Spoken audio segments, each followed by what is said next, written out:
Hayalperestlerin, risk alanların, denemekten korkmayanların cesaretinden doğduk.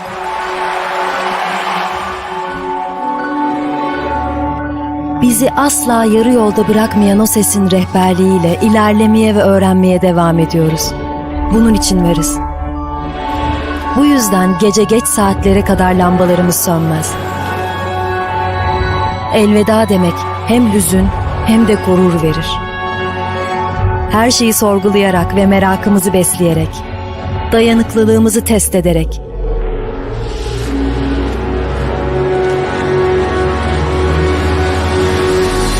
sınırlarımızı aşarak, ilerleyerek ve yeni ufuklar açarak yeni bir yol buluruz. Yeni icatlar çıkararak, kendi yolumuzu çizerek.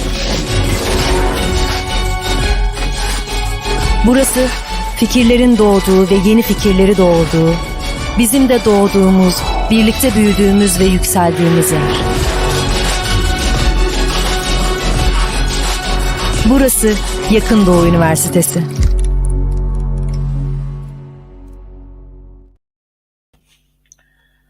Dear guests, welcome to our webinar on everyday peace and communication with Professor Roger Ginty. Welcome, Professor Ginty. Roger Ginty is professor at the School of Government and International Affairs and director of the Durham Global Security Institute at Durham University in Britain. He is co-founder of the Everyday Peace Indicators and editor of the journal Peacebuilding.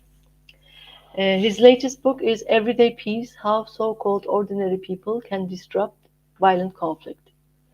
Today we will discuss his conceptualization of everyday peace and its potential for peaceful transformation. First, Professor Ginty will make his presentation, and then we will proceed with the Q&A session. You can send your questions on YouTube to us, and we're excited to hear and listen to Professor Ginty's presentation. Dear Roger, the floor is yours. Thank you, Ayça. Hello, everyone. Thank you very much for attending. I'm going to attempt to show a PowerPoint, and then hopefully you will have questions or comments to me. I should open by saying that I'm extremely jealous in that I've learned that it's 22 degrees with you in Cyprus. It was -3 degrees with me in Ireland this morning. So whilst you're probably sitting in a t-shirt, I have a blanket around my knees. So the struggle is real. Okay, so I want to talk about everyday peace. I'm not a communications scholar, so I'll rely on you in your questions to bring that element into our discussion. Now, we're probably well familiar with this sort of politics and this sort of peacemaking. It's meal, it's elite, it happens in capital cities, and it's episodic. It happens once every few years. It's also legalistic. It's based on a particular agreement or document. So this sort of peace and peacemaking is very important, because from this sort of peace comes the security, comes the stability that other sorts of peace can operate in. But I'm interested in a different sort of peace. I'm interested in a peace that is more like this. That happens within apartment blocks. It happens at the personal level, at the interpersonal level. I'm interested in the peace that is made in Belfast, in the queue for the bus. I'm interested in the peace that is made in Beirut, in the queue for the bread. I'm interested in a situation in Mostar in which a Croat and someone who identifies as a Bosnian Muslim share the same apartment block and they meet in the stairwell, or they meet at the entrance to the apartment block. So I'm interested in the everyday. I'm not so much interested in what people say they do. I'm interested in what they actually do, how they live their lives. So I'm interested in the everyday. And if you think about your everyday, it's based on networks. It's based on routes. It's based on how you get to the university. It's based on your favorite coffee shop. It's based on the routes that you take for everyday care, caring for your relatives, meeting up with your friends, the cultural pursuits that you engage in. So when you think about it, no one lives in an entire city. No one lives in an entire area. Instead, we live according to networks and routes within those cities or towns or areas. So I'm really interested in this every day because it's important, because that's how we live. None of us, I assume, in this webinar are diplomats or members of a political elite. We're everyday people. We need to put food on the table. We need to do all of those everyday things. And that's why it's important, because this is how we live our lives. So how do we get to those unwritten places? Those places that don't seem terribly important, those places that are repeated day after day to the extent that they're boring, they're banal. We don't really make a movie or a documentary about our everyday because, well, it's a bit dull. It's a bit meh. It's a bit, I do this every day. Yet it's important. It's how we, by doing things every day, by doing the same things every day, we make life. This is what life is about. So I'm interested in getting to those unwritten or unseen or unheard places. Now, I have a definition of everyday peace, and I made it up, but you could make your own up, okay? So this is mine. And I see everyday peace as the practices and norms deployed by individuals and groups in deeply divided societies to avoid and minimize conflict and awkward situations at both the intra and the intergroup level. It's a form of tactical thinking. It's a mode of tactical agency. It's a mode of thinking, as well as a series of actions. It involves emotional intelligence, an ability to read situations, and an ability to be opportunistic. It can be both conflict calming, but also conflict provoking. It often occurs in unthreatening or marginal spaces.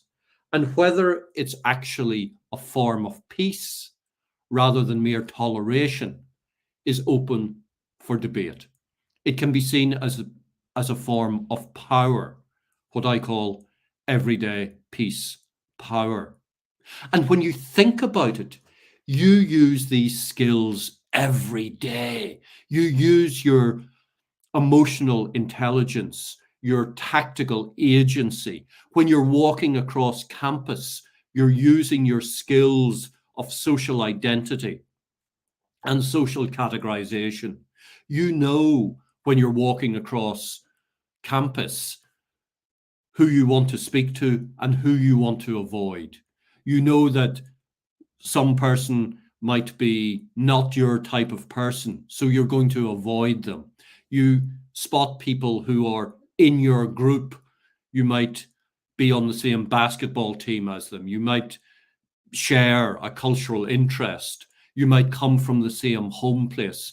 So you are, in a sense, attracted to those people because they are in your group. So we use these skills, every one of us, every day. But these skills really matter in a deeply divided society, particularly when there is a chance that you can encounter the other, because these encounters with the other side, so in Northern Ireland, where I'm sitting at the minute, encounters between Catholics and Protestants, they have the possibility of being awkward. Or they also have the possibility of being more than awkward, possibly dangerous in some circumstances. So we need to use these skills of everyday peace to stay out of trouble, to make sure that we do not escalate a situation. So we engage in avoidance. We avoid people who are trouble. We avoid, for example, wearing a football shirt or something else that would advertise that we are a member of a particular group. We use ambiguity in how we speak, in how we signal to others. So, for example, in Northern Ireland, if you go into Starbucks or one of these big coffee chains and you're asked for your name so they can write it on the coffee cup, if you have a very Irish name or a very Ulster Protestant name, you might just make up a name, your Starbucks name, an ambiguous name. So you'll say, my name is John, to hide your real identity. Or we use ritualized politeness. You know, if you would cross to the other side of Cyprus, you don't want to draw attention to yourself. You want to blend in. So in interactions, you're going to be really polite. And this is an act. This is part of the game. Or you engage in what sociologists call telling. You try to work out the identity of the other person without giving anything away about yourselves. Or you might engage in blame deferring, in which if violent or escalatory activity happens from your own side, you say, oh, that's only from a minority of radicals. That does not represent the majority within our group.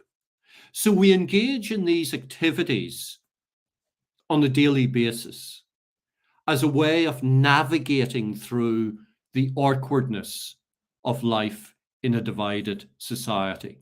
This is a way of not escalating conflict. And I see three activities or stances as being really important in this everyday peace.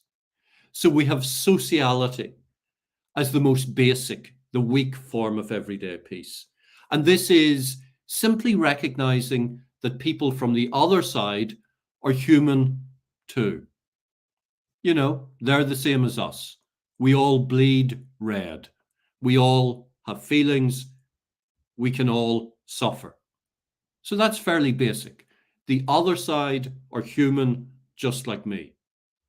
Then we have the next level, which is reciprocity, which means if I do something for you, you will do something for me. And if this becomes a system, a regularized system of sharing, then this gives some stability to society. But then we have an even stronger type of everyday peace, which would be solidarity, standing with the other. And that's difficult. Think about a society in which there is a division. I know in Cyprus you don't have to think very far away. Think about standing with the other side. That takes some bravery. That means you need to move out of your comfort zone into standing in the other person's shoes, possibly being visible doing that. you have to justify that to your family, to your friends. You have to look over your shoulder. So solidarity is difficult to achieve. Now, there are important caveats with everyday peace. It's gendered and it's subject to all sorts of stratifications. So it really matters if you are male and female. It really matters if you are middle class or lower class.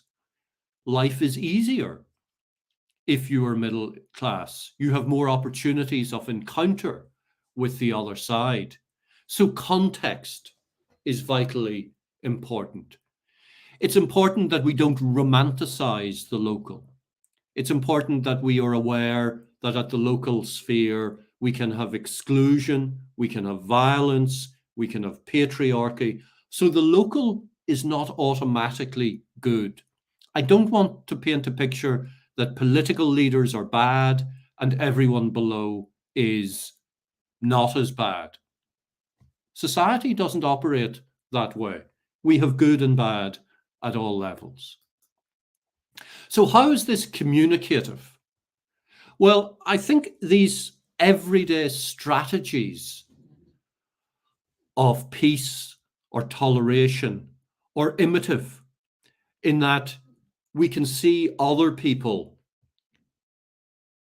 engaging in everyday peace and we might imitate it. So it might spread horizontally.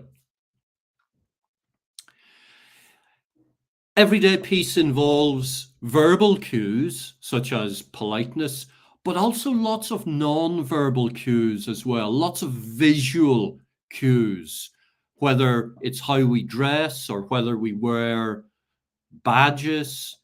There's a lot of signaling going on here, very subtle signaling about how the society might be tolerant or intolerant.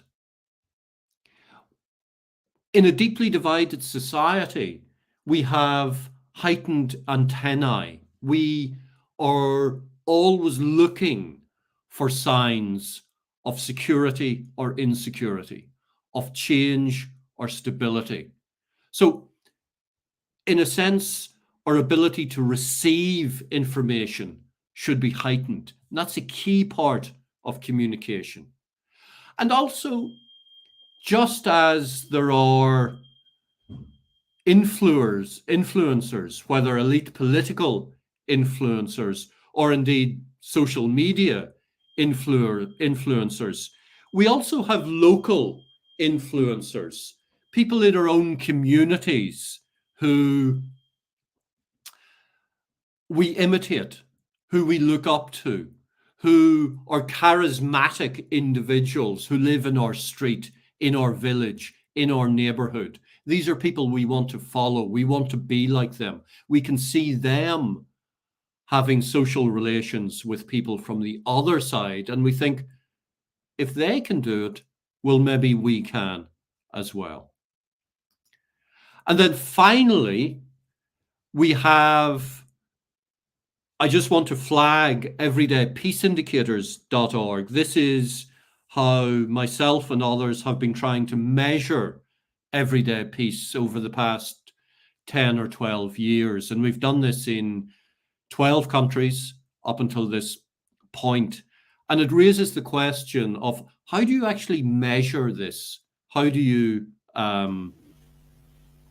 move from simply studying something to measuring it? Okay, I'll leave it there, and I'm very much looking forward to your comments, to your questions, whatever you want to however you want to take this session. Thank you. Thank you, Roger. Thank you very much. You are concerned with small acts of peace, I understand, which you term everyday peace. And in your book, you write that this everyday peace is far removed from the big piece of peace accords and symbolic gestures by political leaders. It is instead the stuff of everyday life. So a very short and simple question, yet essential, I think. Why is everyday peace important? Because you and I and everyone else has an everyday. I don't live in a presidential palace. I am not an elected politician. I am a normal person like everyone that I meet. So this every day is how we make not only our everyday and our families every day, but societies every day. So by my everyday actions and my neighbors' everyday actions, I am making society. I am making a quality of life. So I'm currently in Northern Ireland. As you know, it is divided mainly between two groups. How I and my neighbors make life, everyday life, bring the kids to the school, get our groceries for shopping, make a living, how I interact with other people on the road, all constitutes and creates society and expectations for what tomorrow and the next day will be like. So that's why the everyday is crucial. None of us live this elite life, although political elites have an everyday as well, but we all have an everyday. And that's why it's crucial. This sociological or anthropological perspective is absolutely crucial. Just to finish, the most important political organization, I would suggest, in most people's lives is not a political party. It's not a political movement. It's your family. That's where you get your moral compass. The chances are you have broadly the same identity as your parents in terms of political outlook. You might change it a little. You might be more moderate. You might be more extreme. You might be more climate aware. You might be more aware of other things. But you got your formative political education in your family. And that will stay with you for the rest of your life, probably. So that's why we need to look at this hyper-local level. It's absolutely crucial to the society and the polity that we live in. So it's experience in the level of interpersonal relations. Is it really peace, you ask in your book? And I want to ask this to you as well. And how can they be scaled out? Basically, how can they confront power on the state, regional, international, and transnational levels? How can they bring change and transformation, these small acts of everyday peace? Well, is it peace is the first question. And you could say, well, hang on, what you're talking about is not peace. It's toleration, it's coexistence, it's negative peace. It's very minor. Well, that's true. But let's think about deeply divided societies in which there is the anticipation of violence, there is the fear of the other side, and therefore sometimes these small acts, these interpersonal acts of a Muslim shopping at a Christian stall in a market in northern Nigeria, sometimes that is all that we can expect. We can talk about positive peace, we can talk about high-level peace, but that might be unrealistic. You know, think about Ukraine, where in some areas of Ukraine, there will be people who identify culturally more with Russia than Ukraine.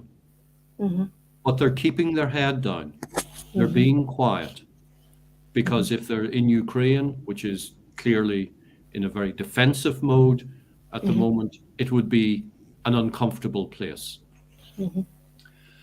And peace in those communities is not going to involve doves and dancing and celebration. it might involve someone who identifies culturally more with Russia saying hello to their neighbor. So the bar often is very low, but that is non-escalatory. That is important, and that's why I regard it as worth talking about and writing about, and that's why I regard it as peace. And this leads on to the second part of the question. Well, how do we scale this? Well, first of all, let's slow down. I think we always want we always want to scale up and scale out quickly. Peace is relational. Peace takes time. I think there is a lot of merit in slow peace rather than forced, shallow peace. Second, let's talk about horizontal scaling as much as we talk about vertical scaling. So as I said, this everyday peace is imitative. We see our neighbor making friends with the other side. We see someone from the other side doing their shopping in our area or socializing in our area. And through that process of observation, a very basic form of communication, we work out what's safe and what's not safe. And we might then think, okay, if they went for an ice cream there in the evening, maybe I can do it. Maybe I can take my family. Maybe we can do this. So this is a very gentle sort of scaling out. But in terms of scaling up, that is from the local and the everyday towards the political, towards elites, then I think the most important aspect of everyday peace is that it punctures the narrative that political leaders have, that everyone is behind me, that what I'm saying is the truth, that I am unchallenged. And if people challenge that through their everyday actions, then political leaders begin to look less secure, begin to look less hegemonic.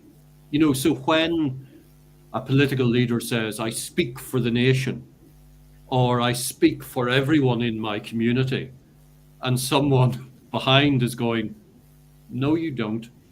That's scaling up. That is sort of taking the ground from beneath political leaders or media elites or political elites. Actually, I want to come here at this point to another important concept in your book. I think it's related to how everyday peace can scale out horizontally. Circuitry. You introduced the metaphor circuitry to describe societal relations. Can you open it up a little bit and discuss how it is important? What's the potential of viewing social networks in this way for everyday peace?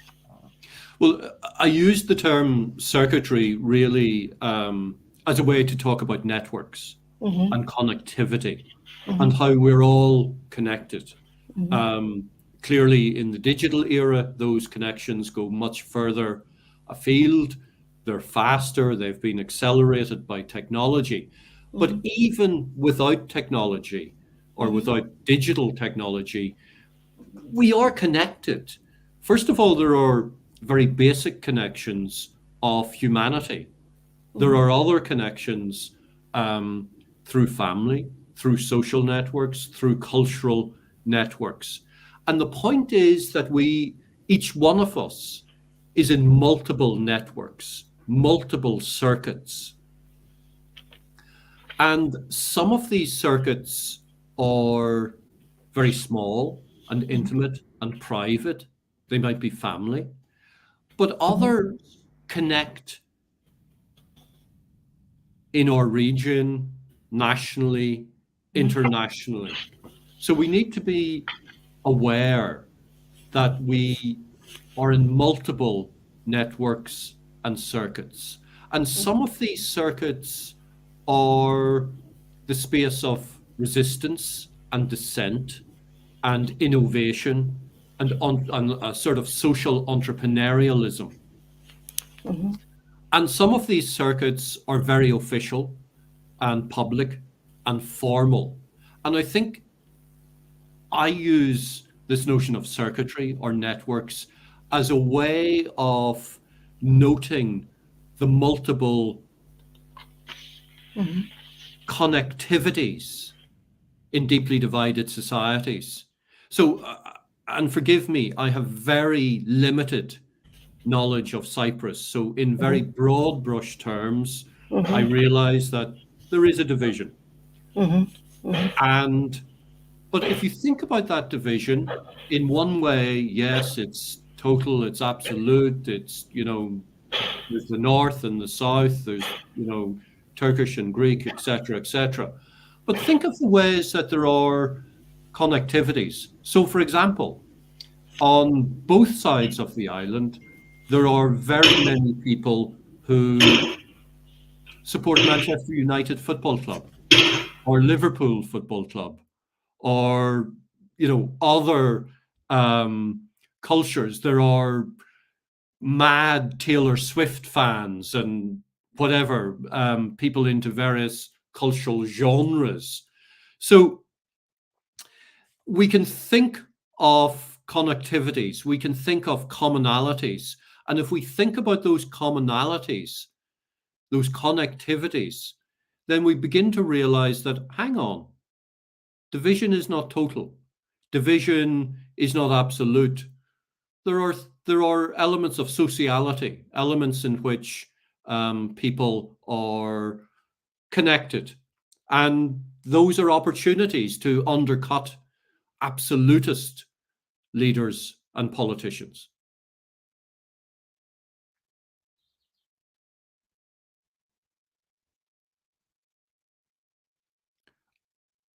I think you might be muted, Asan. Hello, I am Osan Lushan from Department of Journalism. First of all, I would like to state that we are very excited to welcome you here, McGinty, Professor McGinty. Thank you. Also, I want to ask you about something that I would love to hear from you. For this project, you work in many conflict-affected regions of the world, right? But I suppose you haven't worked in Cyprus. How do you see Cyprus conflict and its potential solution from this perspective? So how can the everyday peace theory be applied to unique context of Cyprus, where there is a need to rebuild relationship and promote peaceful coexistence between communities that have been divided by war, maybe? So there is a need to address not only the political and security dimensions of the conflict, right, but also the social, economic, and cultural aspects that have contributed to the division on the island. I should begin by reiterating my lack of knowledge of Cyprus. It's always, outsiders always think that other conflicts are not terribly complicated. So, it's simple. There are just two sides on your island and you just need to get on. People come to Northern Ireland and they say exactly the same. So there is a lot of complexity. There is a lot of complication. And of course, the situation is not going to be static. There's going to be a lot of change. There is a lot of complication. And of course, the situation is not. I can sort of hear feedback of me talking. So I'll just continue. I think it's probably worth saying that there is everyday exchange and encounter in Cyprus anyway, that for cultural reasons, for economic reasons, for touristic reasons, people cross, people have linkages, people have knowledge. So the first thing to say is that there already is, to some extent, everyday peace. And also, whilst there is division in Cyprus, it is not a violent context in the sense of it is not a direct war. There is tension, of course, there is division, there is hangover from conflict, but there is not direct conflict. So things, in a sense, are pointing in the direction of everyday peace. As well as that, and I might be controversial here, but there is an established peace sector that is very comfortable, that is quite self-satisfied, that really is a bit too comfortable, and is also often quite close to political elites. So we've got a number of different actors in this conflict. We've got political elites who do what political elites do. They want to be re-elected. And there's always, at some stage, I've noticed in Cyprus, there's always an election at some stage on one side or the other. So there's never a good time for negotiations. So that's one set of actors, political elites. We also have this very formalized, very established civil society who, as I say, are very comfortable. They've been there for decades. You know, a lot of people have made a good living for 30 years out of peace. And, you know, they've brought the island in the right direction, but only so far. And then there's another set of actors who are just getting on with life. And if that life brings them across the green line, great. And if it doesn't, okay. That does not mean that they are necessarily bad people or they don't want peace. And it's noticeable how people get on with life. And if they need to cross the green line, or if they need a message to cross the green line, or if they need goods to cross the green line, as far as possible, they will make that happen. And what we're seeing by this happening, by tolerance, is everyday peace. It's not the peace of unicorns and rainbows. It's not the peace of people hugging and singing peace songs all of the time. It's people getting on with life and showing politicians that actually there is room for tolerance. You know, it does not make me the biggest peace supporter in the world, but if I need to do something to feed my family, to have fun, I can do that. So I think, you know, Cyprus is a good example of where some people are getting on with life.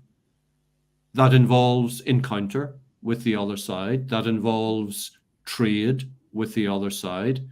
And by doing so, they're making clear that actually, you know, I can trade, and it doesn't mean that I will die tomorrow. It doesn't mean that the sky will fall in on my head. It means I'm just getting on with life. And by doing so, they're actually undercutting those political elites who are saying we must not change, or we must secure what we have. So in a sense, everyday peace is happening in Cyprus as is happening in many other places. And I think we need to, A, recognize that, and B, celebrate that, and C, make it very clear to political elites that you don't speak for everyone. Mm-hmm. That's great.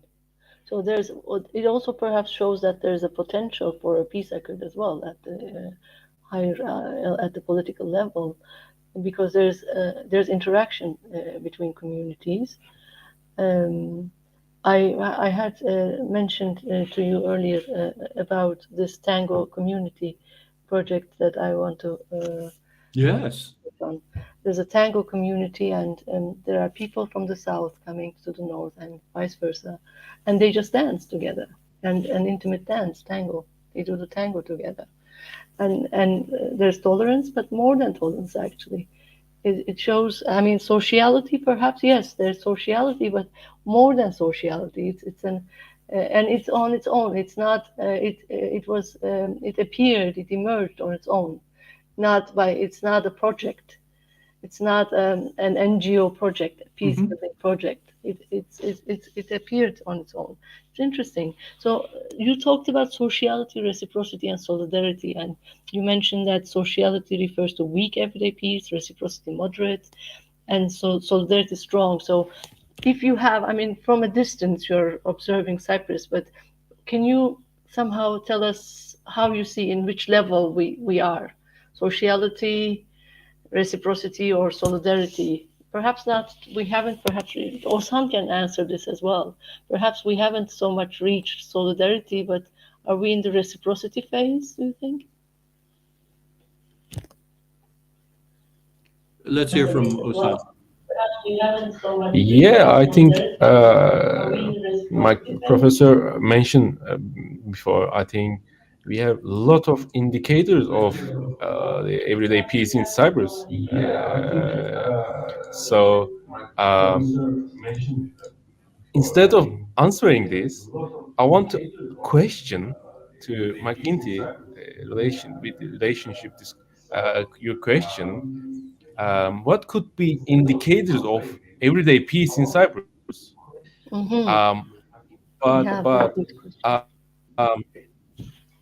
But in what ways can everyday practice and introductions such as language use or food culture maybe and shared tradition be mobilized to promote reconciliation and understanding between Greek Cyprus and Turkish Cypriot? Maybe these indicators affect this solidarity or another discussions here, right?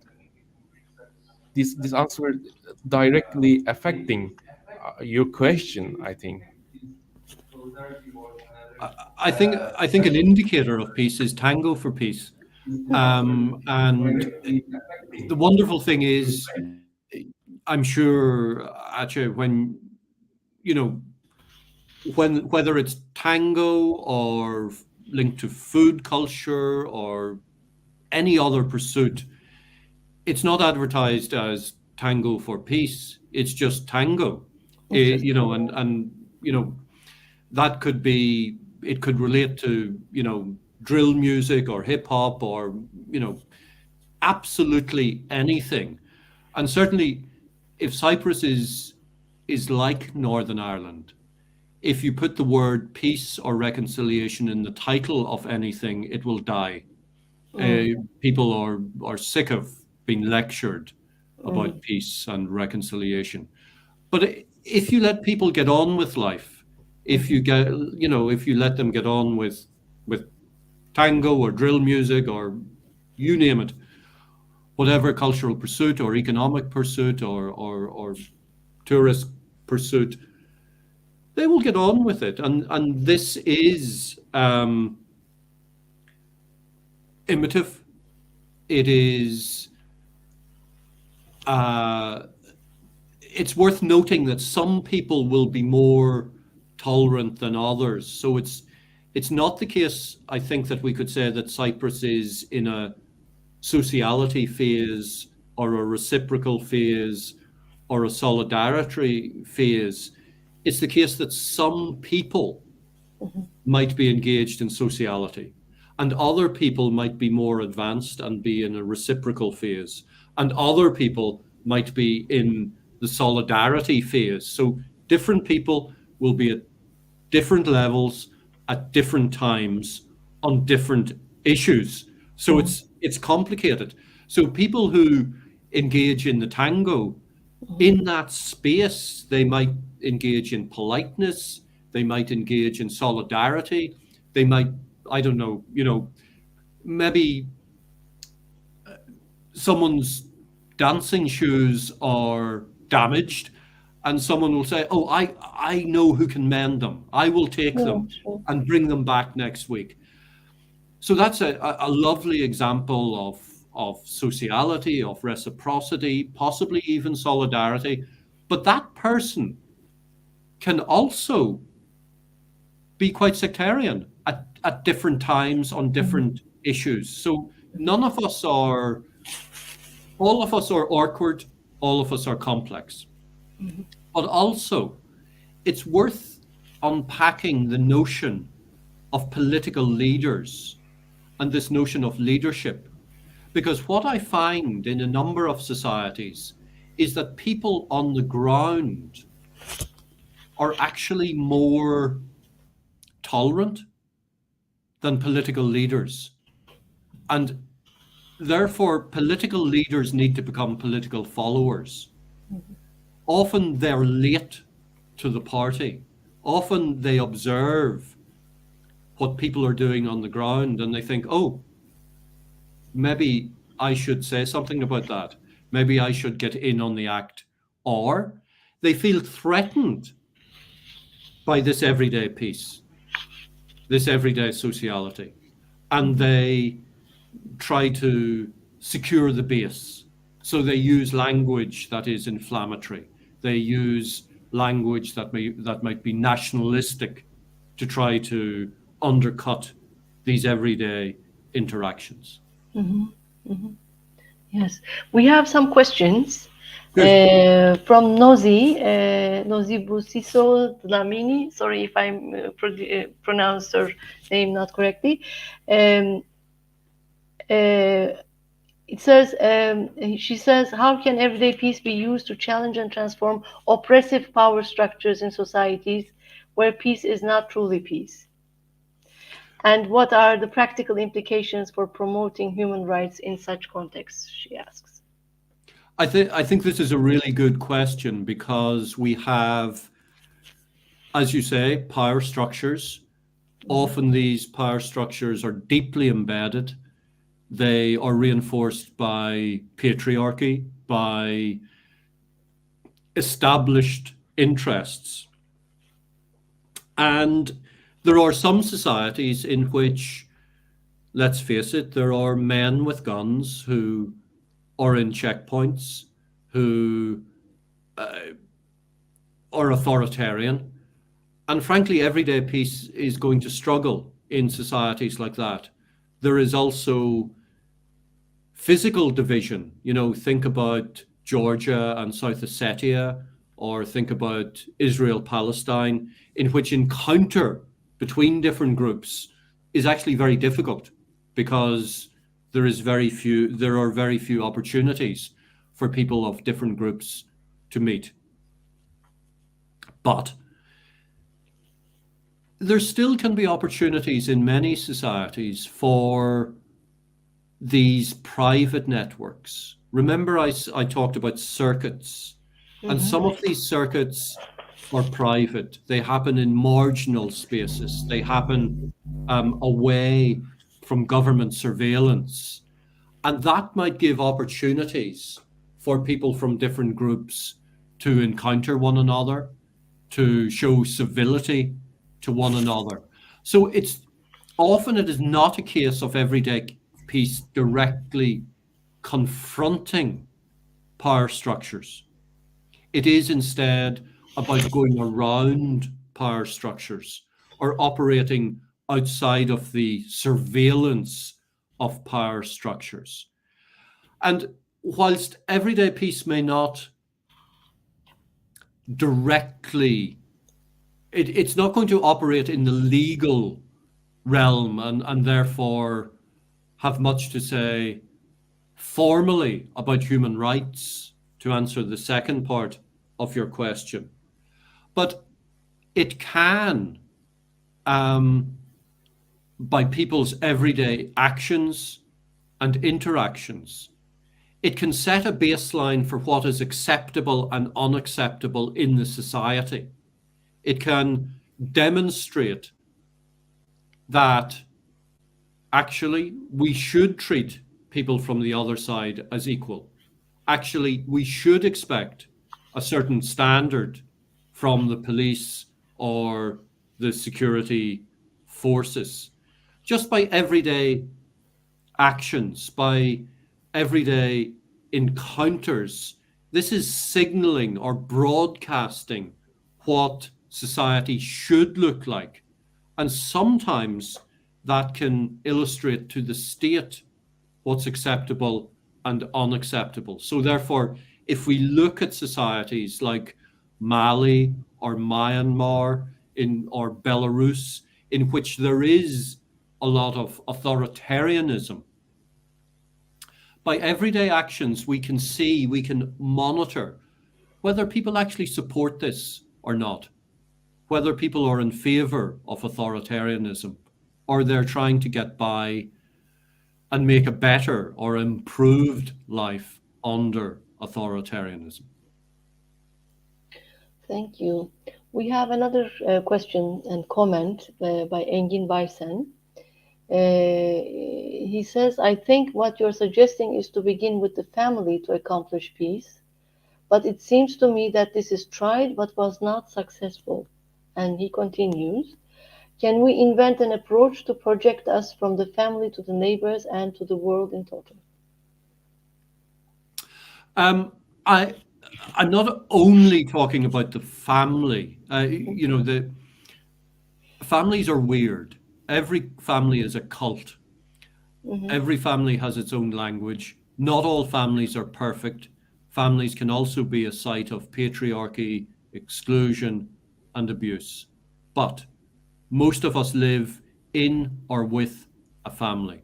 So that is an important base unit. Think about a series of concentric circles in which we're really interested in our local neighborhood. If there is more trash outside of your house or your apartment tomorrow, you will notice it. If there's more trash the day after, you will notice it. If there is antisocial behavior outside your house, you will notice it. So the home and the immediate vicinity of the home are absolutely crucial to this notion of everyday peace. And we try to make a life in the immediate vicinity of our home that is to our liking, that is safe and secure, that will allow us to do whatever it is we want to do, to live, to bring up children, to look after our relatives, to get an education, to make a living. So this hyper-local life and the networks that we have are absolutely crucial. That's what makes society. And by living a life that is about being peaceful and not escalating a conflict is actually signaling to the world that you want a particular sort of society. Think about how if you come into the library building today, and if you had to hold open the door for someone, say to go into the room you're in or into the building. So you're coming to the door, there's someone at the other side of the door, you can see them, and you hold open the door for them. Okay. Why do you do that? Why did you do that? Well, you could say it's reciprocity. I'm doing it because if I meet the other person when I'm leaving the building, they will do the same for me. Well, it's pretty unlikely that that person will be standing by the door when you're leaving the building. You're doing that because you're signaling to society about the type of society you want. Okay? So all of these micro actions, whether it's in the family or the immediate vicinity of the family or the network or routes that you take, are all about signaling. If you drive crazily, like a really aggressive driver, honking your horn at all times, giving people no room or no space, what do you expect everyone else to do? So when I drive in Ireland and I pull in to let someone by, I expect them to do the same, and I expect them to acknowledge me. That's in my everyday life. That's because it's the sort of society I want. And you do this in your lives all the time. We're building a society through these micro actions. And in many ways, I would push back against the question and say, actually, it does work very often. Because if it didn't work, we would be in complete war. We would be in this Hobbesian world of all against all. And we're not. I've heard that life is possible in Cyprus. Yes, very much. Very nice. Very good. We have one more question from our audience. Gladwell Kairetu. What are the possibilities for nonviolent social change in our contemporary world? That's a big question, but if you can answer it briefly. Possibilities for nonviolent social change in our contemporary world. I think the possibilities are enormous. I think, as I say, we make those possibilities through everyday life. I think this generation has possibly more opportunity than other generations because of digital connectivity, because notions, for example, in relation to climate change are truly transnational. They don't respect borders. Ideas, people, and capital are more mobile than they have ever been. So I think there are new spaces for non-violent social change. This is not to say that, we live in a perfect world. We live in a world in which there is authoritarianism, in which there is patriarchy, in which there are people who want to create division. But the opportunities for non-violent social change, economic, cultural, political change, are actually pretty enhanced, I think. And if I'm looking at issues of climate change or migration, then I'm actually pretty encouraged that there are good opportunities that will be seized. Mm-hmm. Thank you. Do we have time? We have 2 more minutes, if you have time. Yeah. Yeah, okay. And we have Louise asking a question. He says, in creating peace, it is everlasting. Can we create peace that the coming generations will keep accepting, or can we say creating peace has duration? So there's a question. It's a good question. So, for example, Northern Ireland had a peace agreement in 1998, and a lot of people are saying, well, we need a new one because that one is outdated. So, from the perspective of everyday peace, this peace is made and remade every day. Peace is not static, just as conflict and division are not static. So these things are iterative, they are self-reproducing, they need to be created and recreated. We need a new social contract every day. So to me, peace does not endure independently. It needs to be made and remade in society and at political levels on a constant basis. Thank you. And one very last question about everyday peace indicators about your project. So can you please shortly, briefly tell us how you measure peace? Because you talked about measuring everyday peace in 12 countries. So how do you measure peace? What are the indicators of everyday peace? How do you come up with these indicators?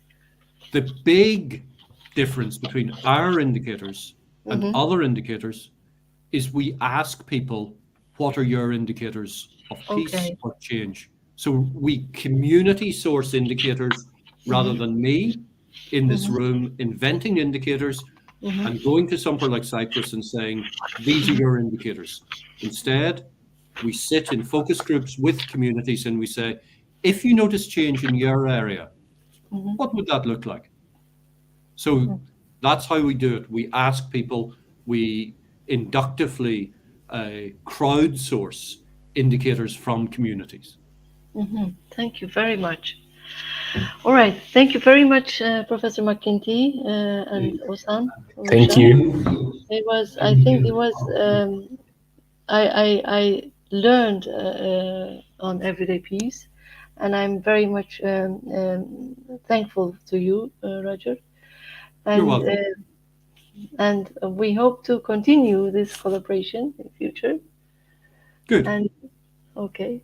Great. Thank you all very much for your patience, and please send some heat and sunshine this way. To you. Thank you. Thank you.